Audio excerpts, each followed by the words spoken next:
Mais do que uma entrevista, é menos do que um debate. É uma conversa com contraditório, em que no fim é mesmo a opinião do convidado que interessa. É um debate em que eu perco sempre.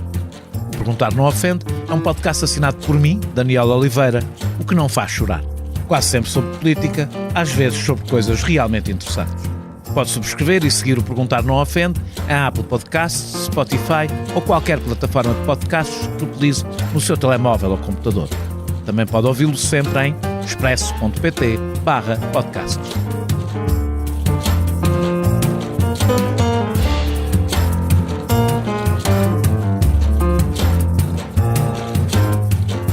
O novo normal revelou em poucos meses ser muito parecido com o velho normal. O turismo internacional e nacional, a quem todos vaticinavam anos penosos até voltar à situação que existia antes da pandemia, voltou a movimentar multidões, enchendo aeroportos e hotéis pouco preparados para uma retoma tão rápida. Portugal, longe da guerra e costumeiro no refúgio de estabilidade, é um dos países onde esse regresso é mais visível. Relevante porque somos a economia europeia que mais depende do turismo, um setor que cresceu de 37 milhões de dormidas e 7,6 mil milhões de receitas em 2010 para 70 milhões de dormidas e 18,4 mil milhões de receitas em 2019. A expansão fulgurante do turismo ajudou à recuperação económica que o país viveu depois da crise financeira e da dívida. E ajudou, indiretamente, a colocar o país na rota do investimento tecnológico e na capacidade de atração de novos nómadas digitais. O reverso desta dependência é que concentra cada vez mais o escasso investimento empresarial em Portugal, secando oportunidades noutros setores com mais valor acrescentado e concentrando emprego e recursos num setor que não se destaca pela inovação e capacidade salarial. As dificuldades em recrutar trabalhadores, sentidas recentemente pela restauração e hotelaria, são sinal de um setor economicamente pujante e competitivo à escala global, mas pouco atrativo para quem quer salários e condições de trabalho mais aliciantes. Entretanto, a massificação do turismo, cá como em tantas outras grandes cidades, cria tensões crescentes com o aumento do custo de vida e a inflação de preços da habitação. Qual será o futuro do turismo em Portugal e como se destacará? Pela qualidade ou pelo preço baixo? Com trabalhadores qualificados ou na eterna pressão para manter salários baixos, queixando-se dos apoios aos desempregados? O sucesso do turismo colocará em causa, pelas tensões que provoca, a continuidade do modelo de negócio?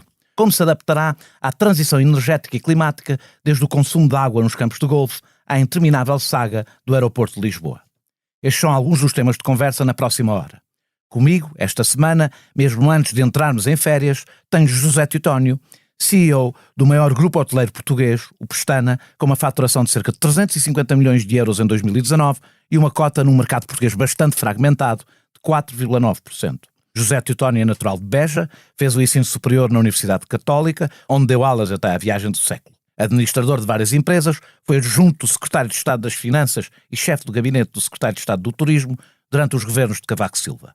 Assume funções de relevo no Grupo Pestana desde 2000, sendo seu CEO desde 2015. Muito obrigado por ter aceitado este meu convite. Todos os estudos à altura da pandemia previam, a nível global, uma recuperação plena do turismo para não antes de 2024 ou 2025. Até julgo ter ouvido uma entrevista sua na altura da pandemia, penso que ainda em 2020, onde também as suas previsões não andavam para longe disto. Os aeroportos agora estão a arrebentar pelas costuras e as taxas de ocupação hoteleira iguais ou superiores a antes da pandemia. O setor estava à espera de um regresso tão repentino, mas o mais importante é, estava preparado para um regresso tão repentino? Leia o Expresso em primeira mão, onde quer que esteja. Assine o Expresso Digital e tenha acesso a todos os conteúdos exclusivos e leitura antecipada do semanário às 23 horas de quinta-feira. Apenas 1,35€ por semana, durante 2 anos. Todas as vantagens em expresso.pt/assinatura digital. Expresso. Liberdade para pensar. Muito bem, muito obrigado pelo convite e por estar aqui. E, enfim, vamos tentar esclarecer aqui algumas das situações e a primeira, respondendo diretamente à sua questão, é: o setor não estava preparado para um crescimento para uma retoma tão repentina. E a prova de que não estávamos preparados é que ainda tivemos um janeiro e março, parece que já muito longínquo, mas o janeiro e março foram ainda deste ano, um janeiro e um fevereiro deste ano, muito fracos a níveis muito inferiores àqueles que eram os de até 2019 e 2020, que em 2020 a pandemia ainda não tinha chegado, E portanto, e só a partir de meados de março é que realmente as reservas começaram a chegar e hoje, com a pandemia, também o modelo de negócio mudou e as reservas chegam hoje muito mais em cima da hora, são praticamente marcadas de uma semana para a outra e por vezes até grupos grandes, que era uma coisa impensável. Os grupos de antes eram marcados com 6 meses, 1 ano de antecedência, agora de vez em quando, de uma semana para a outra temos essas reservas a chegarem. E por isso, obviamente que não estávamos preparados, sabíamos nos nossos planos que o segundo trimestre ia ser o início da retoma, mas não esperávamos que no segundo trimestre, o abril, o maio, o junho, que já tivemos, os meses que tivemos, no nosso caso, Grupo Stana, tivessem sido com ocupações e faturações superiores às que tivemos em 2019. Já estiveram ainda antes da pré-pandemia. E, portanto, isso não era fácil prever e não prevíamos. Quais são as previsões para que o resto de 2022 e de médio prazo para Portugal? Hoje o setor tem um grande problema que é a incerteza, não é? Nós vivemos com... É um dos problemas de dependermos demasiado do turismo, mas já vamos lá mais à frente. Mas eu penso que é de todos os setores de atividade, mas este também. Este sim, é verdade. Porque as previsões são termos um julho que estamos a ter, bom, muitíssimo bom, e um agosto também muitíssimo bom. Verifica-se algum abrandamento na chegada de novas reservas a partir de meados de setembro e para o último trimestre. Já verifica-se isso. Portanto, as reservas estavam a chegar em grande força, há aí claramente hoje um abrandamento. Mas imagino que há aqui uma certa... Ou seja, neste verão, pessoas que não fizeram férias durante o tempo da pandemia estejam a fazer agora claro, mais do que seria normal. Eu acho que sim, que isto foi... Realmente as pessoas tiveram dois anos praticamente fechadas. Portanto, nesses 2 anos também economizaram. Aquelas que não caíram em situações de desemprego tiveram e que continuaram a ter rendimento, tiveram menos gastos. Exatamente, estavam fechadas em casa e, portanto, não tinham onde gastar. E, portanto, nesse sentido... além do próprio estar encerrado, assim que houve uma abertura, as pessoas resolveram sair. E isto não é só o mercado nacional. O ano passado foi o mercado nacional. O ano passado houve 2 ou 3 meses ainda razoáveis em termos do setor do turismo, 2021, foi o verão, mas era sobretudo mercado nacional. Agora não. Agora são os mercados internacionais também já a regressarem. Portanto, acredita que apesar de tudo vai haver algum abrandamento até o final do ano? É tudo muito imprevisível, porque, como lhe disse, em março, no início de março, nunca esperaríamos ter um segundo trimestre como aquele que tivemos, este abril a junho. É verdade que agora, quando analisamos, sabemos que este terceiro trimestre, se não acontecer algo que seja muito, que mate o setor, também será um bom terceiro trimestre. Para o quarto trimestre as reservas não estão a chegar, mas não quer dizer que ali alguns em agosto, setembro... a fazer reservas mais tarde. Sim, isso já se habituaram. Notam algumas diferenças no tipo de oferta turística procurada em relação a antes da pandemia, ou é a mesma oferta? O mesmo tipo não, mudou muito, o perfil do cliente. Hoje é um cliente mais jovem. Nós temos o Pestana Palace em Lisboa. O Pestana Palace em Lisboa de antes era sobretudo... o mercado corporativo, se quiser, pode ser por grupos ou individual, mas o mercado corporativo. Portanto, quem andava pelos corredores era tudo gente com gravata e com uma idade superior à minha. Eu tenho 57, portanto essa era o cliente habitual. E hoje não.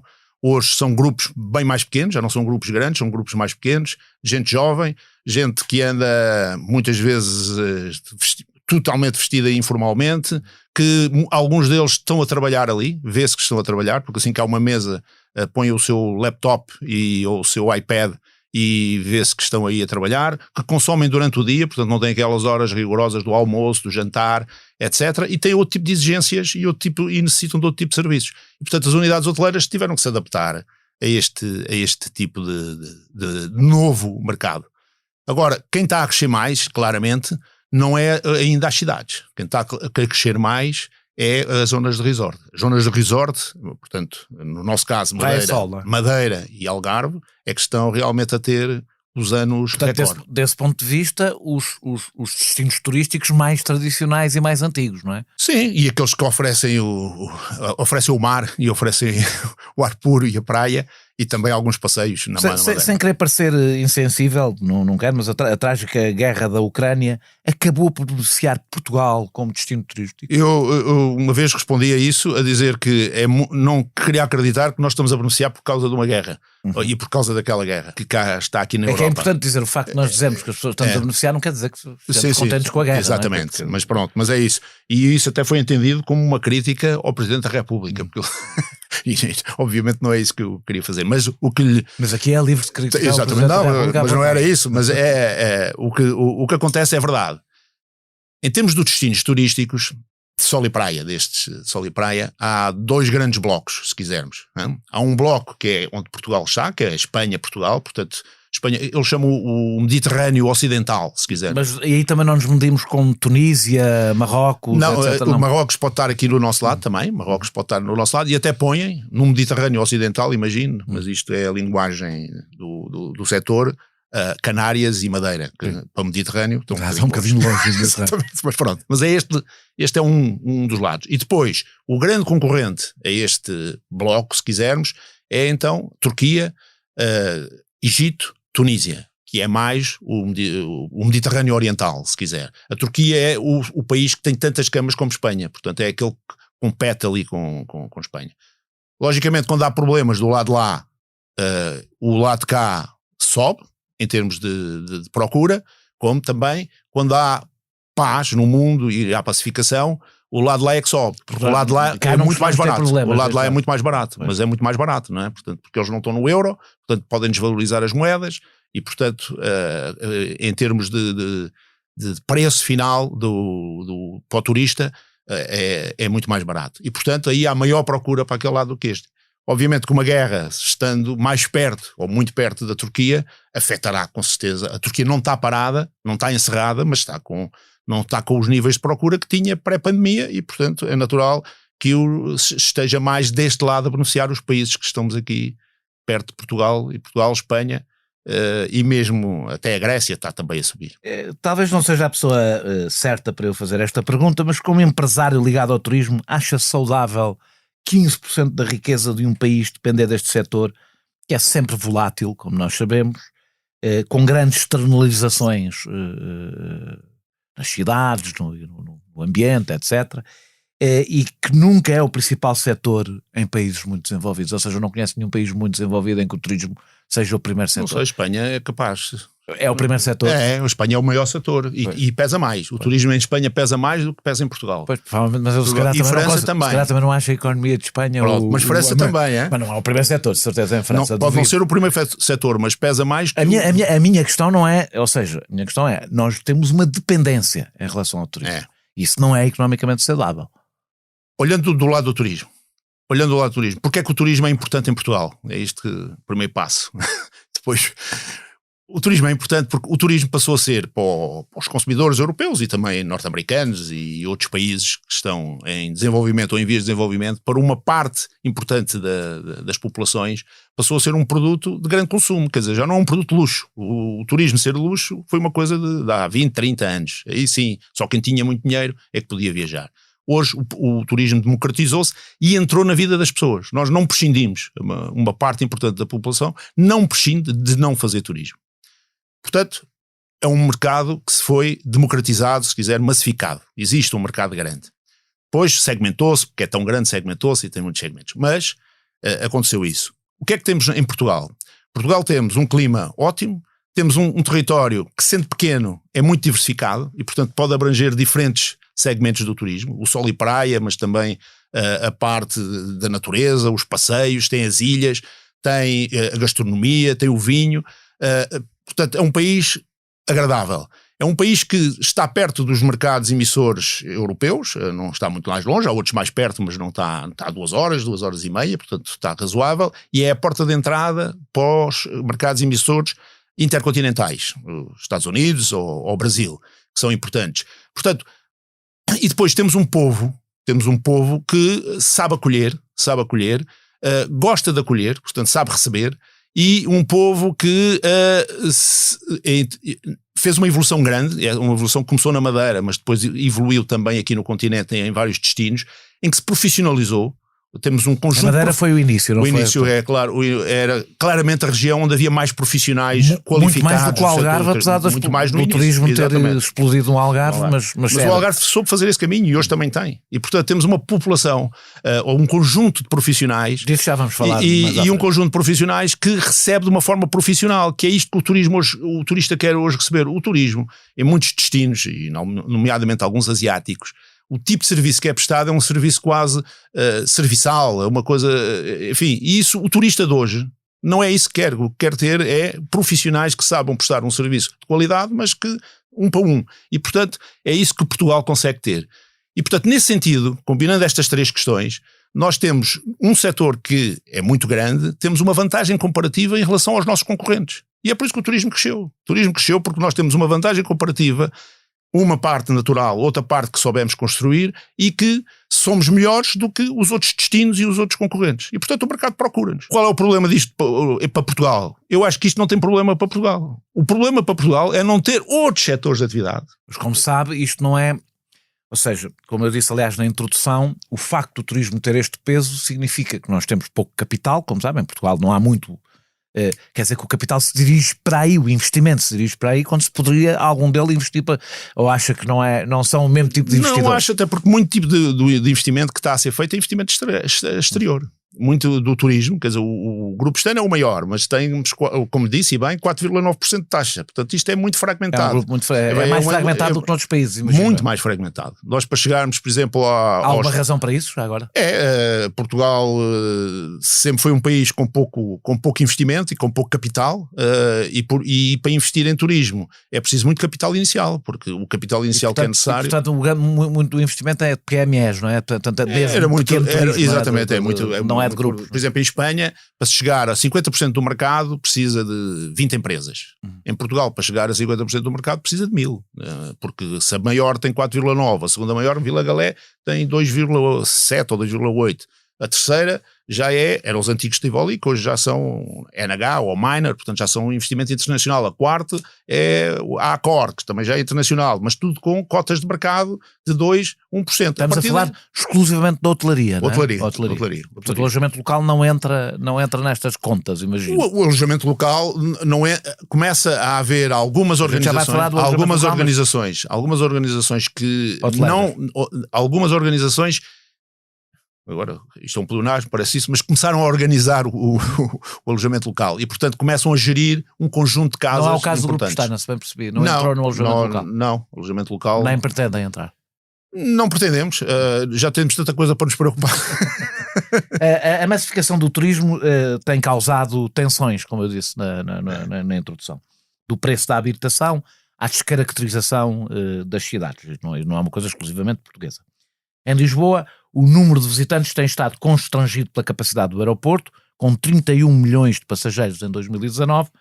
Os planos para o novo aeroporto, vamos lá ver quando é que ele acontece, falam numa capacidade até 50 milhões. Lisboa e outras cidades aguenta tantos turistas. O excesso de turismo não matará o interesse, por exemplo, estou a pegar no exemplo de Lisboa, mas também podemos falar do Porto e de outras cidades. O excesso de turistas não mata o próprio interesse pela cidade.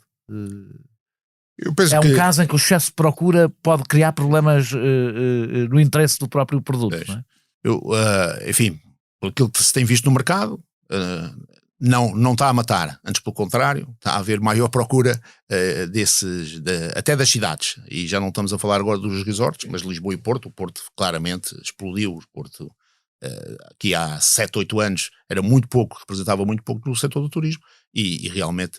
Hoje tornou-se numa cidade, de uma das principais cidades. Lisboa foi há mais tempo, mas também... Lisboa há mais tempo, sim, mas também sim, a grande evolução dá-se recente.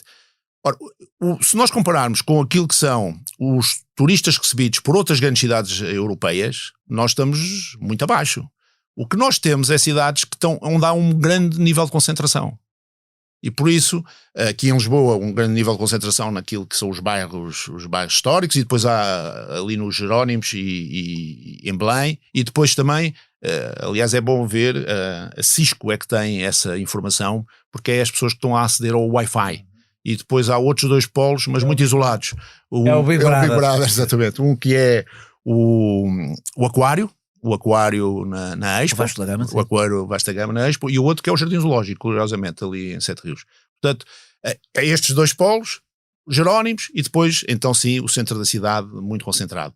Ora, eu acho que se Lisboa conseguisse, no fundo, descentralizar e criar outros polos de atração, obviamente que o número de turistas que temos não era tão exagerado, ou não era exagerado e não havia essa tal concentração. E tivesse também estratégias de gestão melhor do acesso aos pontos turísticos.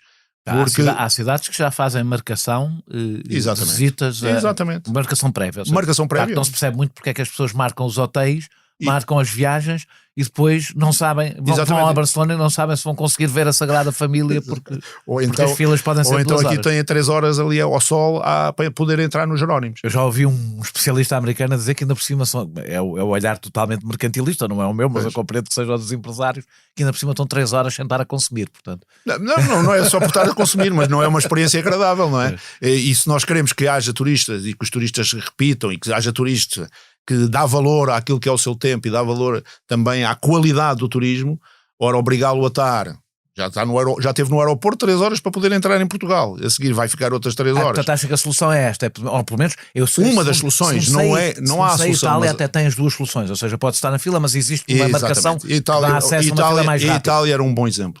O que se faz em Itália, nomeadamente em Roma, que é uma cidade que é muito visitada do ponto de vista cultural, é um bom exemplo daquilo que se poderia fazer em Lisboa. Que é isto, não é? É isso, as pessoas poderem marcar, e as pessoas que marcaram, há um conjunto, há uma percentagem, 50%, 60% da lotação, para já há lotações que estão pré-definidas, e 50%, 60% da lotação é por pré-marcação, e depois há também a oportunidade para aqueles que se sentem distraídos, vão para a fila, mas os que vão para a fila correm o risco de não conseguir entrar.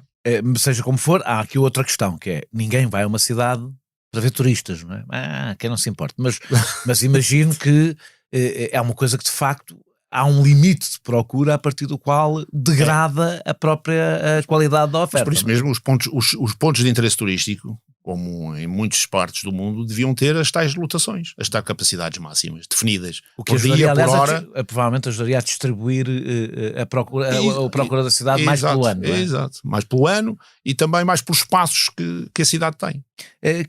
Quando tem sucesso, o turismo cresce sempre de forma descontrolada e pouco sustentável. É um bocadinho na linha do que eu estava a perguntar. Vimos isso no Algarve e está a acontecer noutras zonas de expansão turística. O turismo não é muitas vezes o maior inimigo do seu próprio sucesso? O turismo tem que ter muito cuidado com aquilo que é a sua matéria-prima. E a sua matéria-prima é obviamente o ambiente e a qualidade do ambiente e a qualidade das infraestruturas turísticas e dos pontos de atração. E portanto, tudo o que se contribua para estragar isto, estamos a matar aquilo que é a nossa galinha dos ovos. Exatamente, é isso. E portanto tem que ter esse cuidado.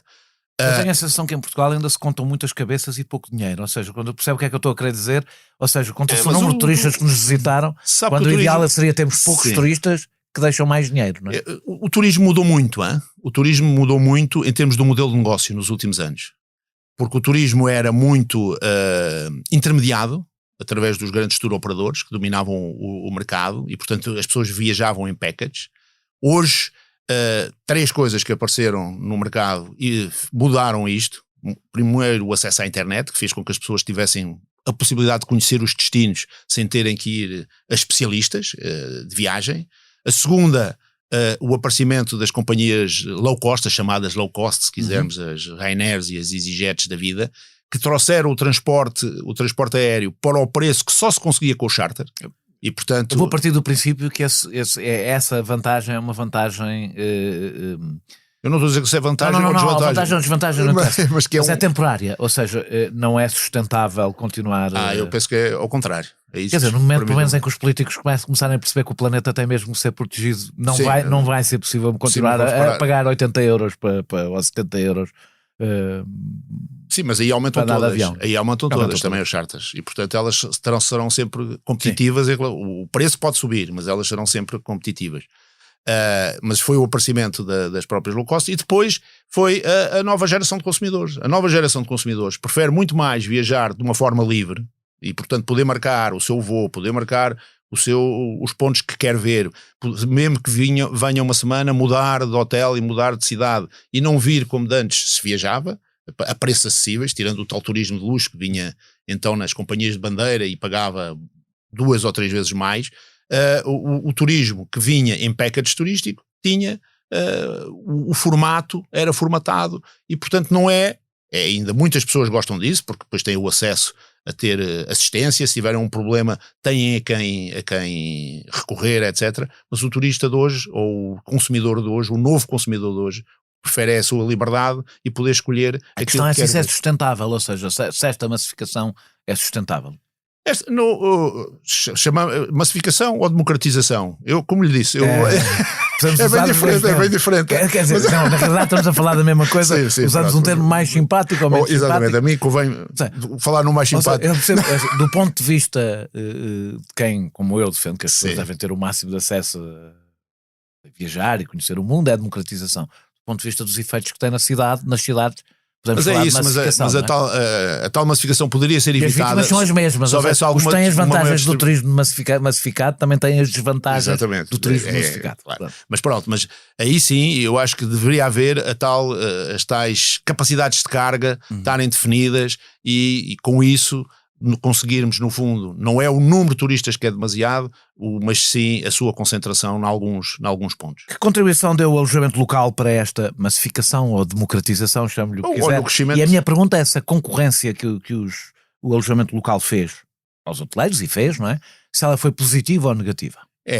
Aqui eu diria, primeiro, sem o alojamento local, Lisboa e Porto nunca teriam tido a capacidade de crescer em termos turísticos como tiveram. Porque não havia alojamento hoteleiro para responder a essa procura, nem havia possibilidade de construir esse alojamento hoteleiro naquilo que era a resposta à procura, à forma como a procura cresceu. Além do que o alojamento local não é tão importante para si, mas para a gestão das cidades tem uma vantagem. Sim. Que é facilmente, ou seja, o turismo cai e aquilo é reconvertível em habitação, coisa que não acontece com os hotéis. Pronto. Não podemos transformar os hotéis no dia seguinte em apartamentos. Exatamente. Há alguns que mas é mais difícil. É mais difícil. Mas o alojamento local teve uma outra questão também importante aí, que foi também a recuperação dos centros da cidade. Os centros das cidades estavam degradadíssimos e, portanto, foi através do alojamento local em que muitos desses prédios ou desses edifícios dos centros foram recuperados. E, portanto, também teve aí um papel importante, se quisermos.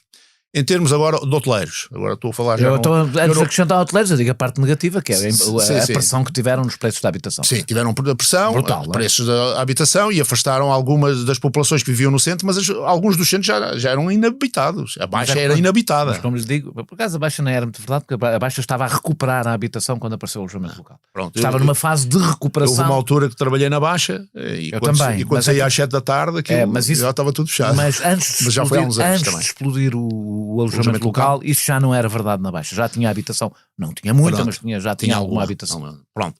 Mas portanto teve essa questão.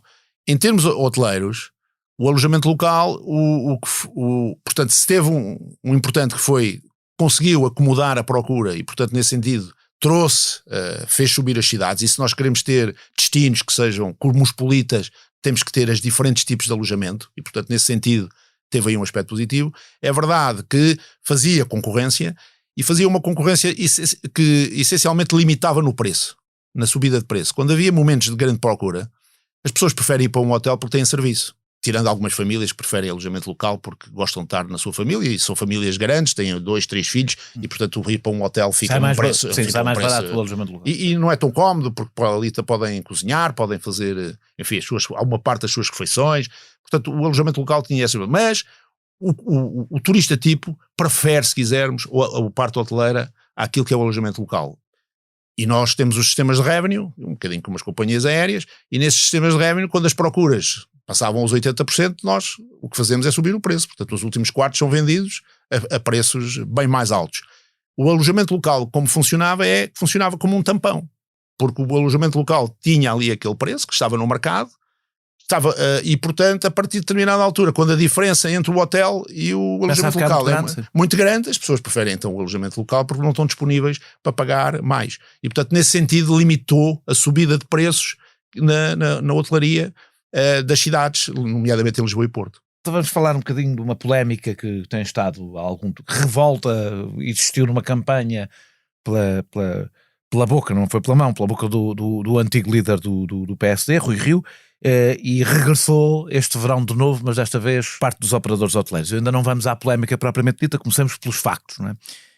Há uma falta de candidatos a postos de trabalho, tem sido um dos entraves à recuperação do turismo. Dados cruzados do INE com os da Confederação de Turismo apontavam para uma diminuição de cerca de 100 mil postos de trabalho no setor. Eu penso que aqui está incluída a restauração, que é um dado um pouco diferente, que é um mercado um pouco diferente, no primeiro trimestre deste ano face aos números pré-pandemia. O setor diz que não é dos que paga pior, mas a verdade é que os vossos salários médios estão 200 e poucos euros abaixo da média nacional. Não é estranho que numa área com tanto investimento e expansão recente haja ainda esta diferença em relação ao salário médio nacional? Mas temos que ver, quando falamos de turismo, o que é que estamos a falar? Porque mistura-se coisas que são muito diferentes. Existem, como disse, a restauração, e a restauração ainda é mais fragmentada, que é também... Ainda assim, se tirar a restauração, eu não vou pôr as minhas mãos no fogo, mas arrisco-me pelo menos a pôr o pé no fogo de que vocês pagam salários em conjunto abaixo da média. Quando fala vocês, médio. É Grupo Stana ou é vocês hotelaria? Turismo, do Grupo Stana já falarei. Na hotelaria, quando foi feito um estudo pela Associação dos Hotéis de Portugal, e esse estudo que dava é que os hoteleiros, a hotelaria da Associação dos Hotéis de Portugal, portanto, filados que é a maioria dos hotéis em Portugal, estávamos a pagar muito semelhante àquilo que é o ordenado médio. Era isto que era o valor. O ordenado médio andará nos 1.300 e isto foi feito há 3 anos, portanto, para a pandemia, na altura dava 1.100 e qualquer coisa, portanto é natural que agora, com a evolução que tenha havido, chegou aos 1.300. Nós, por exemplo, no Grupo Stana, é esse o valor médio. O valor médio anda à volta dos 1.300. Ainda assim, seria normal que pagassem acima do valor médio, tendo em conta que estamos a falar de um setor em grande crescimento, precisa de trabalhadores, que tem falta de trabalhadores, é normal.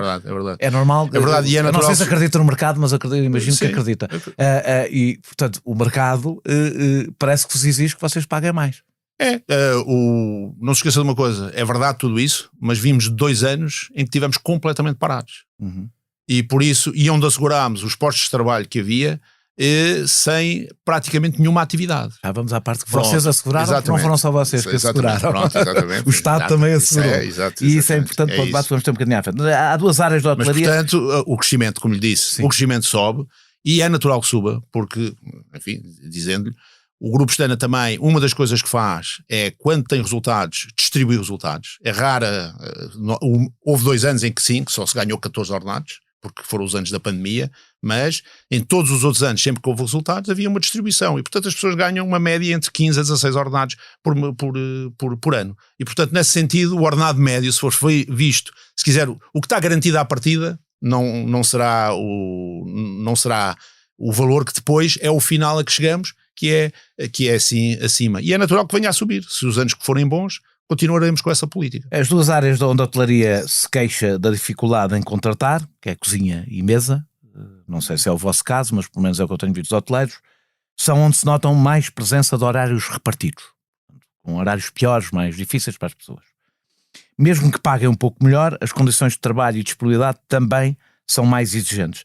Não seria, por isso, mais uma vez normal, tendo em conta que também as condições que oferecem são piores do que um trabalho normal da esmagadora maioria das pessoas, que isso se notasse nos vossos salários, mais uma vez estou a falar dos salários da hotelaria, não estou a falar dos salários do Grupo Stana.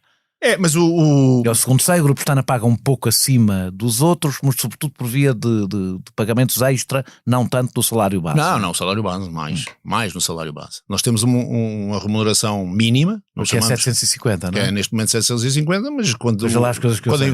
Faz muito bem, tu fez o trabalho de casa, isso é espetáculo, isso olha, parabéns. Mas para quem não é hoteleiro, mas é verdade.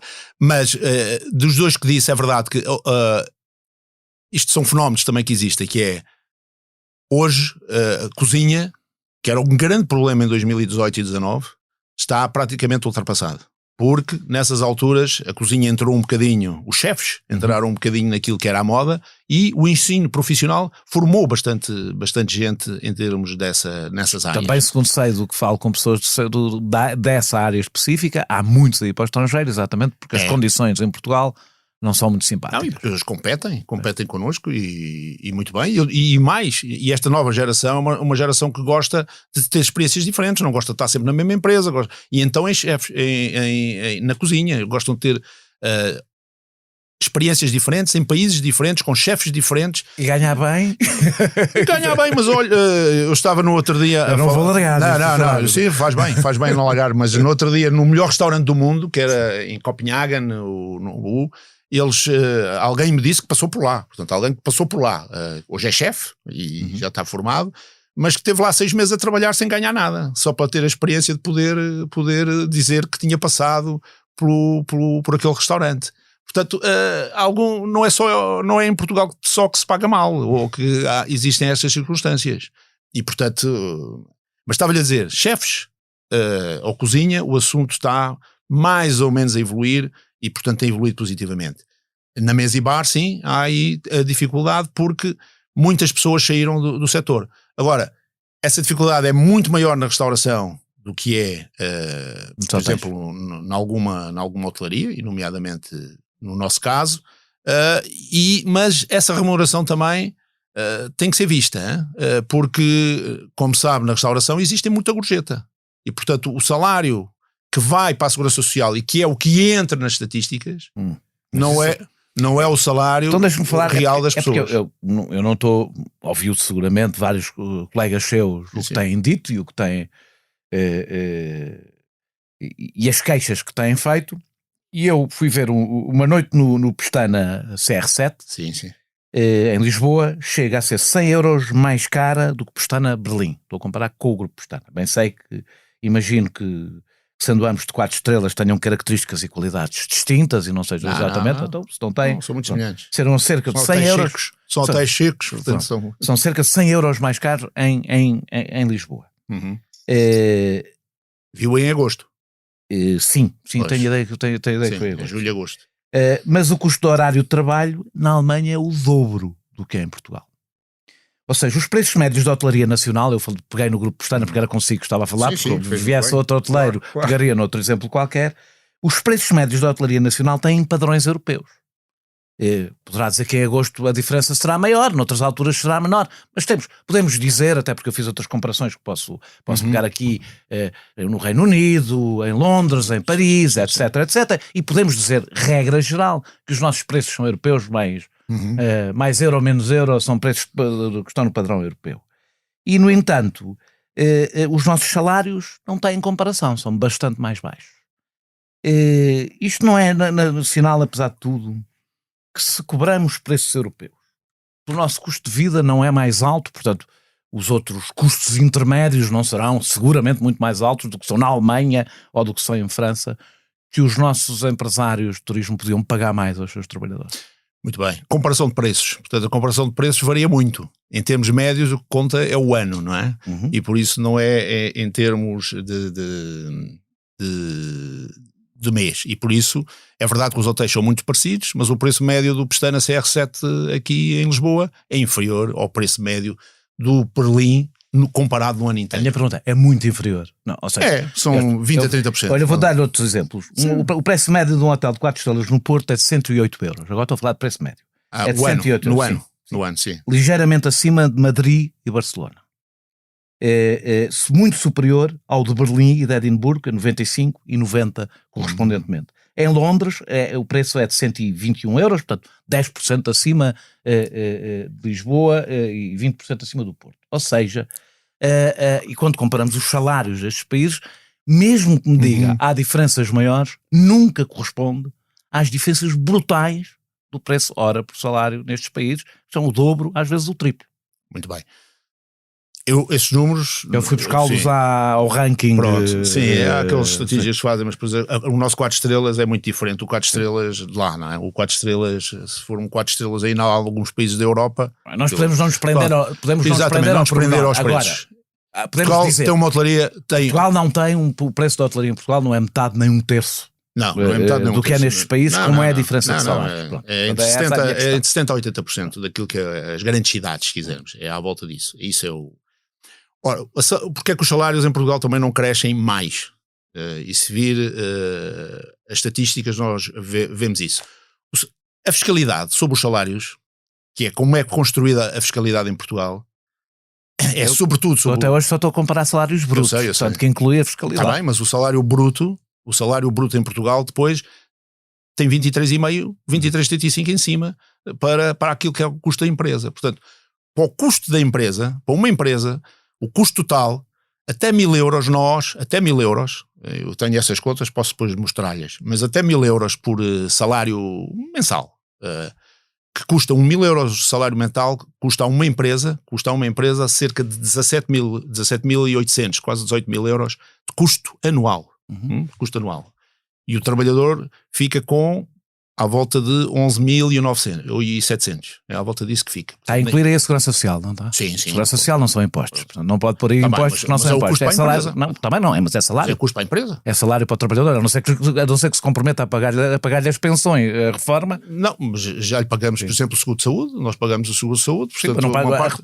O trabalhador vai ter que receber uma reforma, ou então teremos que viver com velhos na rua. Mas portanto, as nossas reformas não são superiores às da Europa, e na Europa as taxas que incidem sobre os salários são menores. Porque os salários são muito mais altos. Pronto, mas... Lá está. Muito bem, mas o que lhe estava a dizer, é que a fiscalidade que incide, tudo o custo que se quiser, pronto, entre a fiscalidade mais os custos da Segurança Social. O custo que é para a empresa ter um trabalhador, quer dizer, o custo para a empresa ter um trabalhador, em Portugal, até 1.000 euros está mais ou menos semelhante àquilo que é na Europa. Quando nós passamos, por exemplo, para 2.500... Não, temos percentuais, imagino, sim, em termos absolutos. Sim. Se ele também ganhasse 1.000 euros lá. Sim, e a fiscalidade era mais ou menos igual. Quando passamos para 2.500, quando passamos, por exemplo, para um salário de 2.500, que é um salário mínimo, por exemplo, em alguns países onde nós estamos, na Alemanha ou na Holanda, é à volta disso, o custo para a empresa em Portugal é 2,5 vezes mais, portanto é direto, 2,5 vezes mais, e na Alemanha não sobe 2,5 vezes. Sobe menos, sobe cerca de 2 vezes. Como nós temos muita gente a receber bem menos do que 2.000, a fiscalidade acaba por se concentrar nas pessoas que ganham mais, porque as outras não conseguem pagar. Já vi os salários a aumentar, nunca vi os impostos a descer. Não percebe o que eu estou a dizer. O que eu estou a dizer é que nós temos os salários que aumentam, como sabe, os nossos salários, suponho que sabe, nas últimas 2 décadas subiram sempre abaixo da produtividade. Sempre. Com exceção durante a pandemia. Sempre. Desde 1999 sobem sempre abaixo do aumento da produtividade. Portanto, nós temos um problema. Os salários que agora aumentaram foram os salários baixos, por via do aumento do salário mínimo. Não, no nosso caso não. No nosso caso, então, com a falta que havia em termos de pessoas, não vejo que tenha havido isso. Nós tivemos, é verdade, 2 anos parados. 2 anos em que não houve salários, não houve subidas salariais. Em 2000 e 2001 não houve nenhuma atualização. Assim que houve uma recuperação do setor, começou a haver a normal. Falou dos custos da Segurança Social. O layoff simplificado foi fundamental para manter os postos de trabalho e empresas durante a pandemia. Verdade. Acho que isto é indiscutível. Então em setores como o nosso. Incluindo o vosso setor, que foi um setor especialmente completamente, exatamente.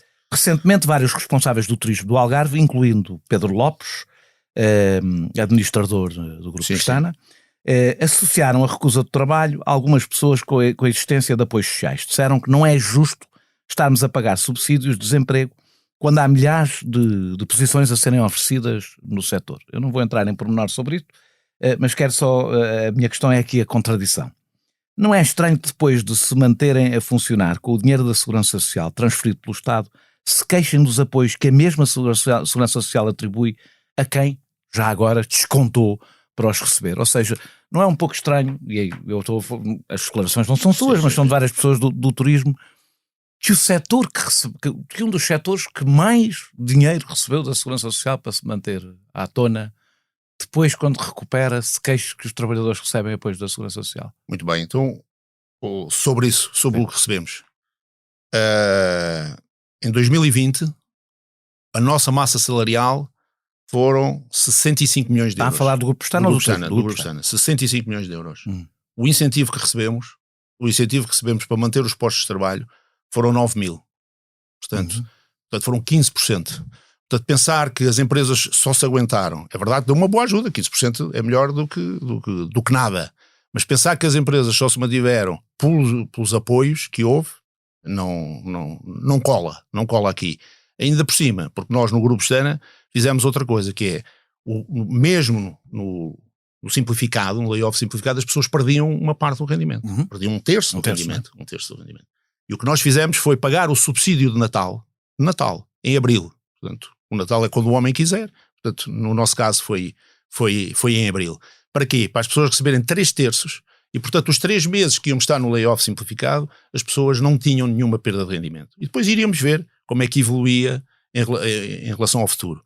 E quando chegou a dezembro, o que fizemos foi atribuir, mesmo tanto parados e tanto encerrados, um 15º mês que compensasse exatamente tudo isso. Portanto, houve aqui a preocupação.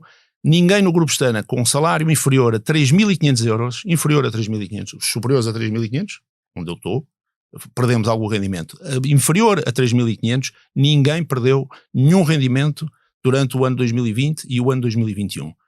E isso foi um toque de ordem. Se calhar é isso que depois ajudou aqui agora, quando nós precisávamos dos 1.100, e apesar das dificuldades que existem, 1.100 pessoas para voltar a trabalhar e a abrir todas as unidades hoteleiras, o tivéssemos conseguido. E, portanto, tínhamos hoje todo o quadro pessoal aberto. Quem acelerou imediatamente os despedimentos não se pode queixar que depois exatamente. não e é isso fácil. Isso leva-nos ao problema que hoje existe nas companhias de aviação. Portanto, houve muitas outras empresas que optaram por isso. Optaram por, no fundo, desligar muita gente, portanto despedir muita gente, fazer despedimentos. As pessoas geralmente não querem voltar para empresas. Exatamente, ficaram zangadas. Ficaram zangadas. E a minha pergunta é, não incomoda esta polémica? Mas eu não quero fugir àquela questão que falou do meu colega Pedro Lopes. Eu não queria, eu só dei o exemplo. Sim. Aliás, não foi a única declaração, foram várias. Foram dirigentes hoteleiros. Mas ele deu a declaração enquanto membro de uma associação hoteleira, onde nós fazemos parte. Ele é vice-presidente, penso eu. Vice-presidente ou é da direção? Pronto, e o que eu tiro daí é que há uma descoordenação grande entre aquilo que é os desempregados, portanto, as pessoas que estão desempregadas, não é? Portanto, as qualificações que têm das pessoas que estão desempregadas e aquilo que são as ofertas que existem no mercado de trabalho. Para continuar a receber o subsídio de desemprego, há regras bastante estritas e claras. E as pessoas não podem eternamente recusar empregos que correspondam quer à distância a que elas estão, quer às suas qualificações. Portanto, ninguém pode andar a recusar empregos. Portanto, isto é um fantasma que foi lançado, na minha opinião, devo dizer, um pouco populista, que não me espantou em dirigentes partidários, espantou-me em dirigentes hoteleiros, para dizer que as pessoas não trabalham porque não querem, que as pessoas não querem trabalhar. E a minha questão, eu mais do que querer concentrar nisto, a minha questão é mais esta, é que eu fico com a sensação que há muitos empresários portugueses, porque este é um tipo de discurso, o que é que se está a dizer ao mercado laboral? Nós queremos que vocês fiquem tão aflitos que tenham que trabalhar para nós. E isto não é de um setor que se quer modernizar. Não é nada disso. Nós, ao contrário, nós estamos a caminhar para uma sociedade em que são os trabalhadores que escolhem as empresas. Infelizmente seria bom, mas... Não, no nosso caso é isso. No nosso caso, o trabalhador hoteleiro hoje escolhe a empresa onde quiser trabalhar. Quando acontece isto que está a acontecer, muito e é bom sinal para os trabalhadores.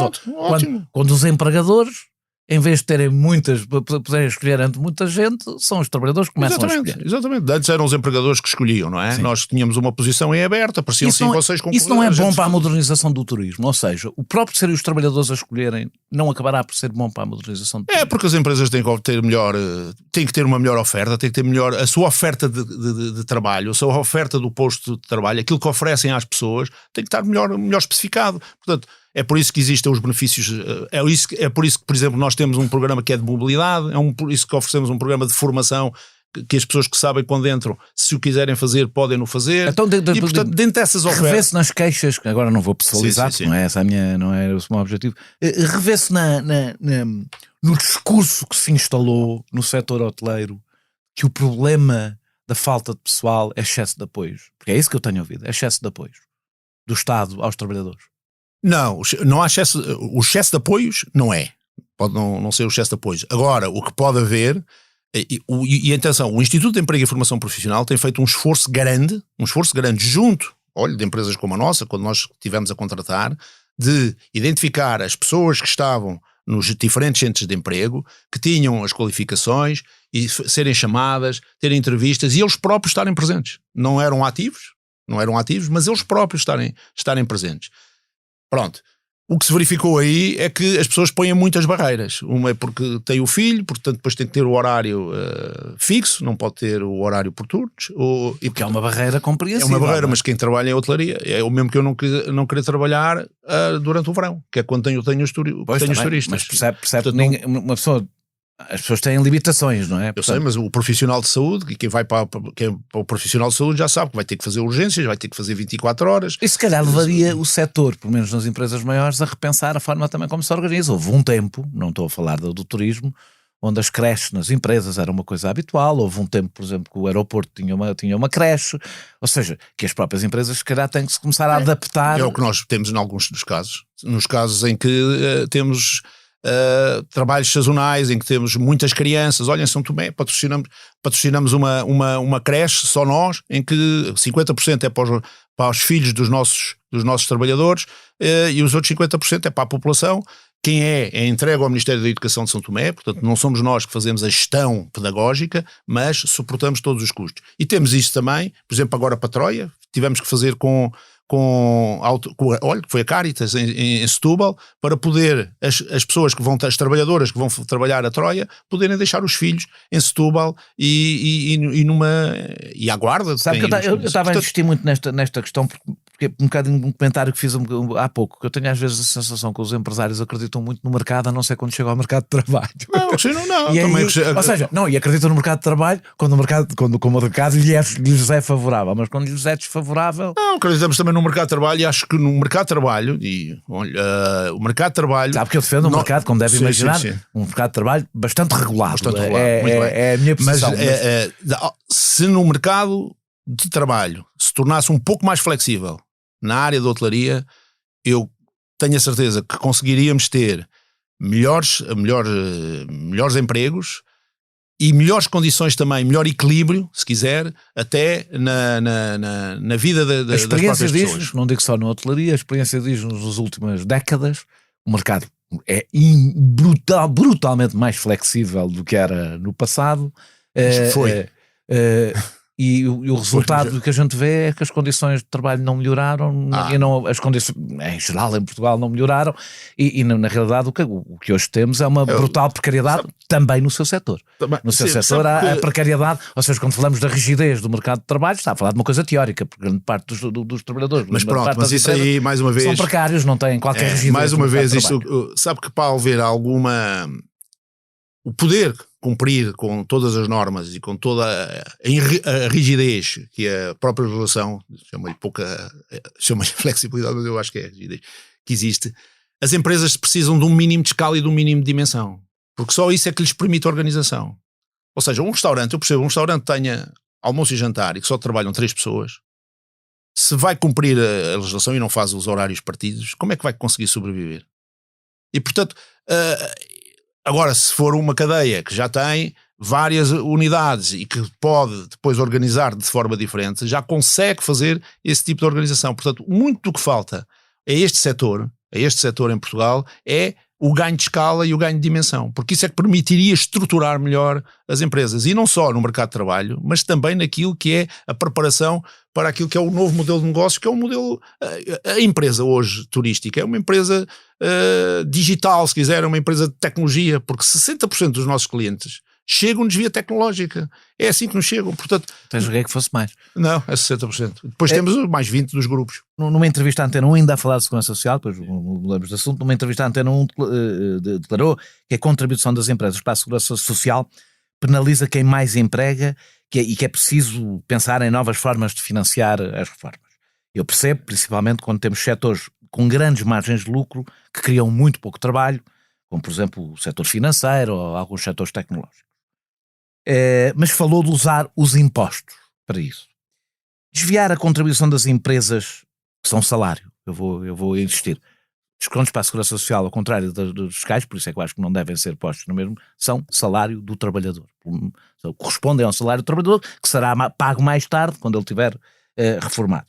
Mas desviar estas contribuições para os contribuintes não é aprofundar um modelo baseado nos baixos salários, um modelo que é, em geral, eu não estou só a falar no turismo, avesso à inovação como fator competitivo. Nós sabemos que modelos baseados em salários baixos são competitivos, mas atrasam a inovação. Porquê? Apostam aí, a competitividade passa a apostar aí. Muito bem. Eu, primeiro, só fazer-lhe um reparo. Se concorda que a Segurança Social, que a Segurança Social é salário, então o salário médio em Portugal não é 1.300, é 1.300 vezes mais 23,75, portanto estamos a falar já de não é um salário 1.700. Não é um salário direto. Pronto, mas já sabe que eu até acho que o Serviço Nacional de Saúde e a Escola Pública são salário indireto. Pronto, exatamente. Portanto, acho que parte dos descontos para os impostos servem para um salário indireto. Se a pessoa não tivesse, teria que pagar pelo seu bolso. Não, isso concordo.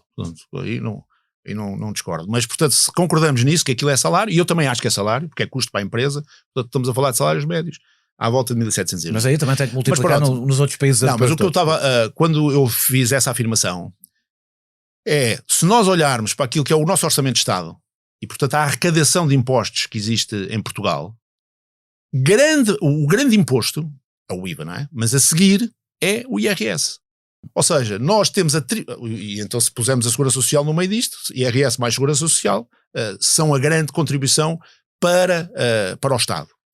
Ora, se nós queremos empregos, mais criação de emprego, e queremos empregos melhor remunerados, não podemos pôr a fiscalidade toda em cima daquilo que é a criação de emprego. Porque quem cria emprego é quem está a pagar impostos. Pronto, e era isso que eu queria dizer. Portanto, não é que se o Estado precisa de tanta da receita que precisa, enfim, e quem faz o orçamento, eu acho é que há outras maneiras de poder captar esses impostos e esses impostos não deveriam ser Quando estamos captados. A falar de segurança social, eu percebo uma razão, porque a segurança social, ao contrário dos outros impostos, incide sobre o número de trabalhadores que tiver. Portanto, quanto mais pessoas empregar, mais vai contribuir para a segurança social, ao contrário do que acontece aí no resto dos impostos. Isso não é assim, não é? O resto dos impostos depende de outros fatores. Aqui a questão que eu levanto nós até já debatemos aqui há muito tempo este assunto com uma pessoa que não tem nada a ver com esta área, que tem a ver com a área da tecnológica e com a área da robotização, em que basicamente defendia que as empresas deveriam pagar a segurança social tendo em conta o dinheiro que usam do seu desenvolvimento tecnológico para a requalificação das pessoas. Ou seja, deveria haver que o pagamento da segurança social deveria ser um duplo incentivo, não deveria ser sobre o desenvolvimento tecnológico, porque isso atrasa, deveria ser sobre o desenvolvimento tecnológico que depois não reinveste Olha, e o setor do turismo, nomeadamente nós, com o que temos feito e temos que ter reinventado, íamos baixar muito aquilo que era a taxa da segurança social. Deixa-me falar de um Algarve em Lisboa. São as grandes zonas do turismo, que são as grandes zonas do turismo no continente, e não por acaso são as zonas onde a habitação é mais cara. Algarve, Lisboa e Porto.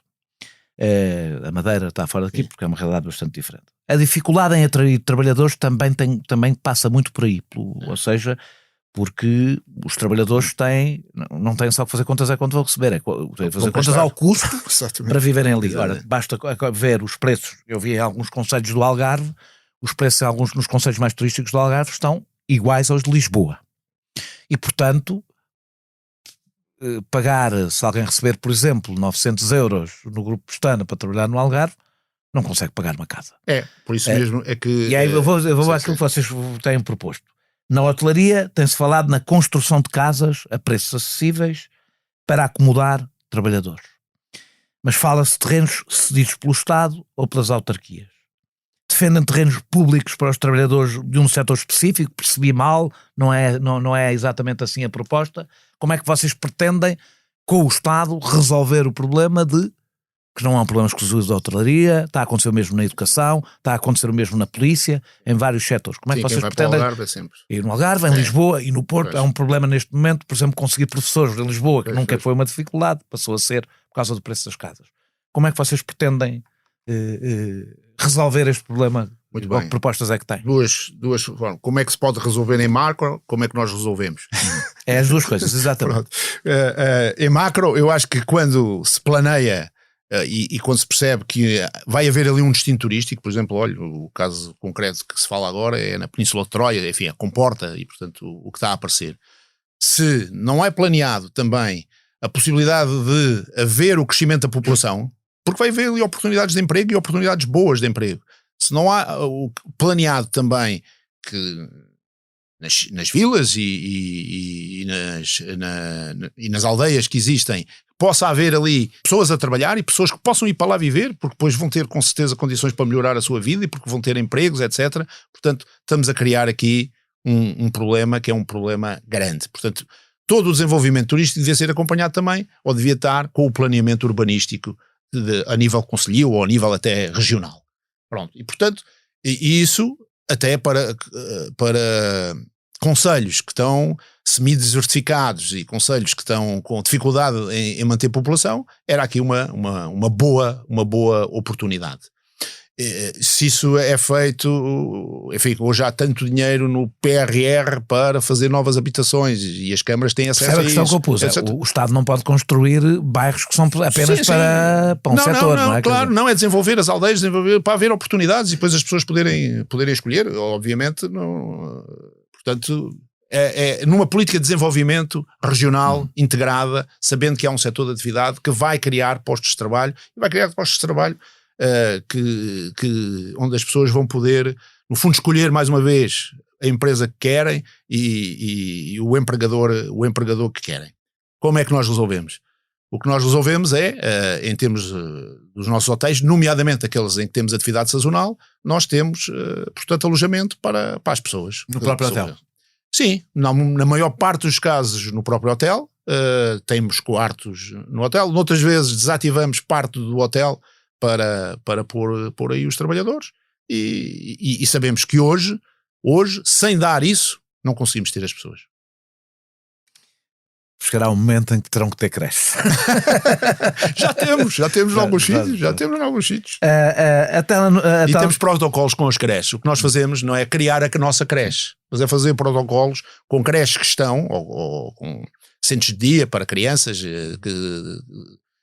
ateliês, ATLs, etc., que existem, e portanto temos contratos com eles. E portanto onde as pessoas que trabalham, os filhos dos nossos trabalhadores, podem ali ter condições. A telenovela mais antiga do país, como sabe, é o aeroporto de Lisboa, está em cena. Quase a minha idade, está em cena há 50 anos, continua a trazer-nos novos episódios. O que é que significa para o setor turístico e para o vosso grupo em particular o atraso na resolução da questão do aeroporto, que está cada vez mais claro, já não tem condições para responder à procura existente? O problema do aeroporto tem que se pôr, às vezes o turismo é penalizado por isto, porque se atribui ao turismo o grande problema do aeroporto. E o aeroporto é a porta de entrada para todas as atividades económicas, não é só para o turismo. E nomeadamente há uma parte substancial de passageiros, se quisermos, que contam duas vezes, porque chegam e saem, que nem saem em Lisboa, não é? O tal hub que foi criado também em Lisboa. E, portanto, contribui para esses... Hub que depende da existência da TAP. É importante. Eu quero sublinhar isto. Exatamente. O hub que sem TAP não há hub. Exatamente. Sem TAP não há. Isso, claramente. Mas pronto. É que há umas pessoas que acham que o mercado funciona normalmente e, portanto, os outros, se a TAP desaparecer, os outros vêm para cá na mesma. Mas queria... Sim, não vem da mesma forma, mas... o mercado podia preencher, mas demoraria o seu tempo e não seria imediato. Mas o que lhe estava a dizer é, portanto, a questão do aeroporto não deve ser só vista, portanto, do ponto de vista do turismo. Deve ser vista para o conjunto das atividades económicas. Até porque para o turismo, no Algarve, no Porto e em pouco tempo na Madeira, não precisa do aeroporto de Lisboa para nada. Não precisa do aeroporto de Lisboa para nada porque tem voos diretos, que a TAP, por exemplo, ou o aeroporto de Lisboa para o Algarve, não é preciso para nada. Portanto, há várias companhias a viajar diretamente para o aeroporto de Faro e, portanto, o que precisa é que ter um aeroporto de Faro em condições. E o do Porto também. Onde já há mercado turístico forte... Agora, para Lisboa não. Lisboa está completamente dependente. E, portanto, o que não se percebe é exatamente isso, que andemos há 50 anos, não é? Ou há 52, no outro dia alguém dizia... Mas tem alguma ideia dos efeitos que isto teve no turismo? Agora, especificamente no turismo? Claro. Este atraso? Claro que tem efeitos. Olha, ainda agora os vemos. Com os cancelamentos que existem. Estamos a vê-los todos os dias agora, nestes últimos meses. Com os cancelamentos que existem, com os atrasos que existem, nós nas nossas unidades hoteleiras temos cancelamentos no próprio dia, que são turistas que vinham... Que depois já não são preenchidos, já não são preenchidos, não é? E agora ainda por cima são por motivos de força maior. Portanto, podíamos aqui argumentar, já passaram os tais 2 dias, agora os cancelamentos é até 48 horas ou 24 horas antes. Não, isto já passou as 24 horas, vamos cobrar, não é? Porque as pessoas quando fizeram, puseram o cartão. Mas se elas nos dizem que foi porque o seu voo foi cancelado e portanto é um motivo de força maior, temos que devolver, ou temos que não cobrar. Portanto, estamos a assistir a esse prejuízo todos os dias já. Já assistimos em 2019. Não há contas feitas, ou há? Quer dizer, eu sei a Confederação Turística... A Confederação fez ontem, eles é que sabem fazer as contas. Eu não... Ontem, hoje é dia 15 de julho. Não faz mal, eu tenho que dizer isto todos os programas. Esqueci-me de dizer, mas eu tenho que dizer isto todos os programas. Está bem. Mas pronto, e por isso dizem que é 7 milhões por ano, não é? Ou 2,3 milhões por ano. Este ano provavelmente será mais, não é? Porque com o que está a acontecer com estes cancelamentos todos... Pois, este ano a bagunça é maior, é? Eu bem sei que estou prestes a viajar. Tem alguma preferência de localização? Do aeroporto? Eu não percebo nada do aeroporto. Eu sou como aquele, que é que dizia o presidente da ANA, sim, que nunca fiz um aeroporto nem em Lego, por isso por isso é melhor não me pronunciar sobre localizações. A taxa turística hoje está disseminada por várias cidades portuguesas. No entanto, quando foi introduzida em Lisboa, foi recebida com resistência, dizendo-se que ia afugentar turistas de Lisboa. Isso não aconteceu, acho que é indiscutível que não aconteceu. E essas receitas serviam para recuperar património histórico e contribuem, que é uma coisa bastante importante, para diminuírem a pegada turística, por exemplo, da limpeza nos centros de cidade, porque os turistas também trazem custos acrescidos às cidades. Não é? Essa oposição a uma medida que na altura representava €1 por dia, não assentavam mais uma vez na ideia da competição por via dos baixos preços? Não era a competição por baixos preços. Eu não me lembro de ninguém que alguma vez não tenha ido a um destino porque tinha que pagar €1 por dia. Mas é €1 por dia, enfim, por pessoa. Sim, e isso é o início. Porque quando como sabe é bastante barato as taxas turísticas. Começas devagarinho, põe-se primeiro a unha, depois já se põe o... Mas é esta ideia que as cidades têm custos e têm que ser pagos. E é verdade, e em turismo de cidade, e no turismo de cidade, e não só, no turismo independente, para quem viaja de forma independente, é verdade essa questão que depois mais €1 no final, as pessoas não está-se a comprovar que não é um problema. Quando temos o package turístico, não é esse, porque o package turístico a pessoa já pagou no destino, já pagou tudo, incluindo não vai pagar mais nada. Portanto, o operador disse, meu amigo, fez este preço, eu não vou cobrar mais nada, portanto quem vai ter que assumir o custo são vocês. Por isso, muita da crítica que é feita era pela oportunidade que é feita, que é um dia é decidido e no dia a seguir está a funcionar. Quer dizer, não há um tempo de preparação e o negócio turístico faz com alguma antecipação. Portanto, nomeadamente quando é intermediado. E, portanto, muita da queixa tinha a ver com isso. Já fizeram as pazes com a taxa turística? Já se fez as pazes, já se fez a paz. Em Lisboa. E no Porto. Eu sou um feroz defensor da taxa turística, porque acho mesmo que o turismo tem grandes externalidades. Eu não tenho nada contra o turismo, portanto não tenho que sou praticante, mas acho mesmo que o turismo tem externalidades que têm que ser pagas e não têm que ser pagas pelo contribuinte. Não têm que ser pagas pela pessoa que vive na cidade, que é quem paga a taxa da limpeza, etc. Mas o turismo tem uma particularidade, sendo um serviço, é o único serviço, ou é dos poucos serviços, em que o IVA é pago no país do destino, portanto é pago em Portugal, portanto é como se fosse uma exportação. Não me obriga a recordar que é um IVA reduzido em Portugal. Pronto, sim, mas é uma exportação, as exportações não têm IVA, em Portugal, mas o turismo tem. O turismo, todo o IVA é aqui pago. E parte desse IVA, pelo menos quando eu passei aí nas funções governativas e tal, eu sabia que parte desse IVA, o IVA da atividade turística, revertia para as câmaras, exatamente por essas questões que já havia. Portanto, já havia uma parte dos impostos. Como sabem, já Lisboa, por exemplo, no que toca, por exemplo, à limpeza urbana, não chegaria nem por sombras, porque o turismo significa uma grande carga nessa área, uma grande carga no que toca à limpeza urbana. 40 dos 78 campos de golfe do país ficam no Algarve, a zona que corre maiores riscos de desertificação e onde já temos populações inteiras abastecidas com recurso a furos ou caminhões cisterna. Portanto, estamos a regredir para 50, 60 ou 70 anos. Estes campos representam quase 20% do consumo de água urbana da região, mas só 2 recorrem à água reutilizada. Não devia ser do interesse dos próprios operadores turísticos essa reconversão antes que a realidade e a pressão das populações imponha o encerramento dos campos de golfe. E o que deveria ser permitido era a desalinização, porque a desalinização pode ser usada no campos de golfe sem qualquer problema, e isso aliviaria. Mas há uma coisa que já poderiam fazer, que era usar a água reutilizável. Ou seja, não faz sentido usar a água da companhia. É verdade, quando já existem, as hectares estavam preparadas e as ligações foram feitas. Nós estamos a construir um campo agora, na zona do Carvoeiro, e o campo é 100% de águas reutilizáveis. Mas até agora, como eu disse, são 2 dos 40. É este que agora a questão está. Mas a desalinização resolveria o problema. E o grande problema da água, é verdade que o Golfo consome os tais 20%. Sabe que eu estou aqui a fazer uma pergunta bastante recuada. Eu sei. Eu tenho todas as dúvidas que o Golfo possa ser uma indústria em Portugal. Mas isso é outra discussão. Mas se quiser... Tenho mesmo todas as dúvidas do ponto de vista ambiental, seja sequer possível. Mas pronto. Mas, por exemplo, no Algarve, o grande consumidor é a agricultura, e nomeadamente os abacates. Portanto, e em termos daquilo que é o desenvolvimento turístico do Algarve, não sei, o desenvolvimento mesmo integrado do Algarve, não sei o que era melhor. Acabei de dar o número. Eu quando tiver aqui um produtor de abacates... Pois dá-lhe o número. Mas o número vai ser superior a 20. Mas o vosso número vai ser superior a 20. O vosso, contigo, vosso. Sim, é 20. É verdade. 20% do consumo de água. Exatamente. É uma brutalidade. Exato. Mas a desalinização resolveria o problema. E o que não se percebe é como é que não há uma política para se poder permitir a desalinização. Mas acha que, eu não sei quantos campos de golfe tem o Grupo Pestana no Algarve? No Algarve temos 5 e estamos a construir o 6º. Não acha que era um investimento importante que todos esses 6 fossem pelo menos utilizassem a reconversão da água? Mas é possível, se a água está preparada a isso, para se as hectares estão, sempre que é possível, obviamente isso seria um bom investimento, mas por exemplo, olha, algumas das coisas do PRR podiam ajudar nisso, mas o PRR parece que não pode ir para o Algarve. O Algarve não está, porque é zona 1, é uma zona já como Lisboa, desenvolvida, é como Lisboa, e portanto não pode ser aplicado.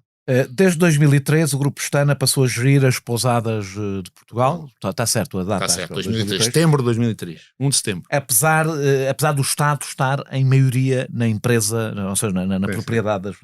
Sei que não dirige diretamente as pousadas de juventude, mas fazem parte do Portugal, grupo. Não é da juventude, não, Portugal. Peço desculpa. As pousadas de Portugal. Mas o balanço que fazem desta parceria é positivo? Como é que é a parceria? Só para entender. As propriedades, a maior parte delas, grande maioria, esmagadora maioria, a Enatur tem 3 ou 4. A esmagadora maioria são de fundações, e a Direção-Geral dos Edifícios e Monumentos Nacionais são do Estado, diretamente do Estado. Há 2 depois da Fundação de Casa de Bragança, etc. Mas, portanto, não são da Enatur. A Enatur só tem 3, que são as chamadas regionais. Sagres Marvão também não sei se da sua possibilidade terá alguma. E a Enatur é a quem tem a concessão de poder fazer as pousadas. E na Enatur há 51% que é do Estado e há 49% que é do Grupo Pestana. Depois, o que a Enatur fez... Grupo Pestana... Estão com a Fundação Orienta, não sei se ainda tem... Não, neste momento é 100%. Neste momento é 100%. E a Fundação Orienta, e tivemos a Caixa Geral, a Abreu também, e um outro operador. Mas neste momento é 100% do grupo. Esta Enatur, a seguir fez a subconcessão só para a gestão, então a uma empresa, ao Grupo Pestana, que ganhou isto num concurso público, que é então a Grupo Pestana Pousadas. E portanto a Grupo Pestana Pousadas faz a gestão das pousadas todas, aí sim, e depois paga uma renda à tal Enatur.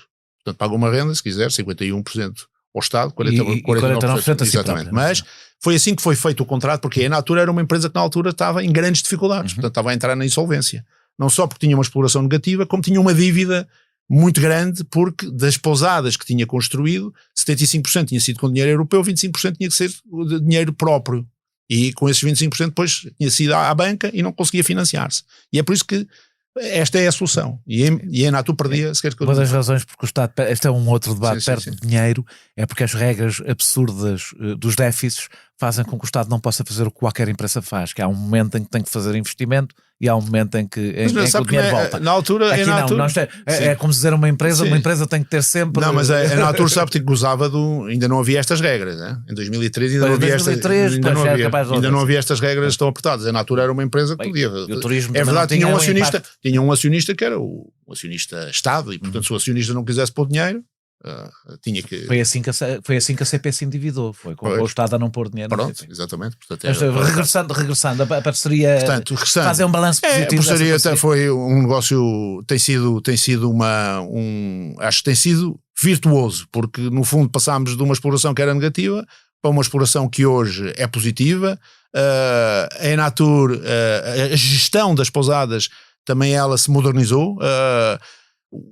Os avanços que houve hoje naquilo que é o mercado, como eu lhe disse, no modelo de negócio que se tornou do tal intermediação através de agentes de viagem, tour operadores, para um mercado que é muito mais direto e que um mercado que é muito mais online, só era possível com escala. E, portanto, a Enatur, se continuasse sozinha, e só com aquelas, eram 30 e tal unidades, mas na totalidade tinham 700, 800 quartos, portanto, ou seja, a dimensão era muito reduzida, não sei se teria tido capacidade para fazer a modernização que era necessária para captar mercado, principalmente quando já estava numa situação que era difícil. Portanto, nesse sentido, hoje temos as pousadas todas, até 2009, todas positivas, em 2020 foram todas negativas, mas isso 2020 foi tudo negativo, mas em 2019 todas positivas e nos últimos 3 anos assim tinha sido pela primeira vez, portanto demorou algum tempo a conseguir pôr todas as unidades. Tem alguma ideia de quanto é que representou as pousadas no conjunto do grupo? Em termos de resultado, as pousadas fizeram cerca de 10 milhões, quando o grupo na altura teve um EBITDA de 180, portanto representou 5%, 5-6%. Segundo percebi, o tempo de exploração depende do número de novas pousadas construídas, penso que estou a dizer isto bem. No entanto, era suposto existir um plano de internacionalização. Certo. Falava-se de Moçambique, Goa, Cabo Verde, Marrocos. Ainda não avançou, porquê? Por isso, o contrato foi feito desta maneira. 15 anos iniciais, portanto, 2003, 2018 a seguir. Depois havia o plano de expansão nacional, que era, tínhamos que fazer um conjunto de número de pousadas, não sei quantos, entre 3 a 5 e um número de quartos também, que era mais 5 anos. E fizemos-las. Portanto, isso dava até 2023. Depois havia um conjunto que, se algumas unidades saíssem, por questões legais ou porque a indemnização era paga também em tempo, com um limite que poderia ir até 5 anos. E, portanto, neste momento, se não me engano, é até 2027 que está. Portanto, não é? Está até 2027.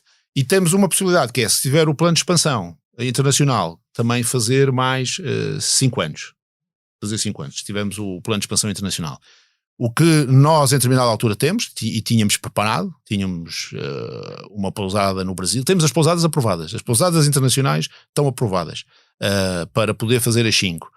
O que às tantas nos ocorreu é que, estando Portugal como está, e a precisar de algum investimento em algumas das unidades, e nomeadamente unidades, edifícios que, por exemplo, estão no Revive e que ficaram desertos, se fizéssemos algumas dessas unidades em Portugal, se podíamos descontar no plano internacional. E, portanto, se acontecer isso, estamos a verificar se isso é possível ou não. Sendo possível, faremos algumas internacionais e outras aqui em Portugal. Não sendo possível, vamos fazer as 5 internacionais. Muito obrigado por esta conversa. Desejo boas férias a todos os ouvintes. Nós regressamos a seguir às férias com outro convidado ou convidado. Muito obrigado. Este episódio teve a produção e edição de João Martins, música de Mário Lajinha, grafismo de Tiago Pereira Santos a partir de ilustração de Vera Tavares.